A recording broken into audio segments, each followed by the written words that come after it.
C'est devant un parterre de journalistes que le procureur spécial après la Cour de répression des infractions économiques et financières s'est prononcé ce mercredi sur l'état des lieux des procédures par devant cette institution. À date, selon le procureur après la CRIEF, plus de 100 procédures ont été enregistrées devant la CRIEF.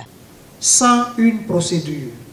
Ces 101 procédures sont repartis en termes d'orientation procédurale comme suit. 78 dossiers ont été transmis donc, à la chambre de l'instruction. Donc on a ouvert l'information pour 78 dossiers. 14 dossiers ont été orientés en citation directe. Ça ne passe pas devant les juges d'instruction. Ça vient directement devant la chambre du jugement.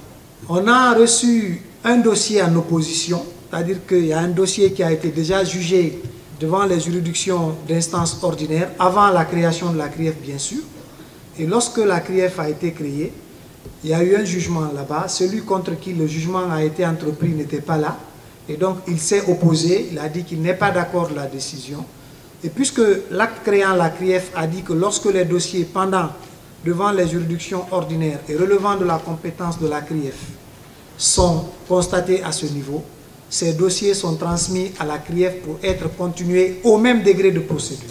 Au cours de la même conférence, la substitut du procureur après la CRIEF a mis un accent particulier sur le cas du PDG des entités Goma. Que M. Kabine Silla Dibi Gates a été inculpé et placé en détention en date du 3 novembre 2022 pour des faits précis de corruption dans le secteur privé, détournement de deniers publics, faux usage de faux en écriture publique, vol en bande organisée, recel de fonds publics, enrichissement illicite, concussion, abus d'autorité, blanchiment de capitaux et complicité.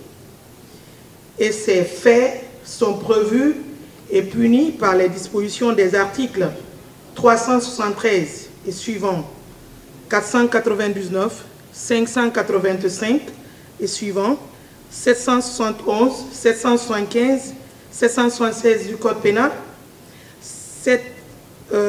112, 114 de la loi L024/N du 17 août 2021 portant lutte contre le blanchiment des capitaux et financement du terrorisme. Pour Ali Touré, 299 personnes physiques sont poursuivies, dont 11 personnes en détention et 3 condamnées.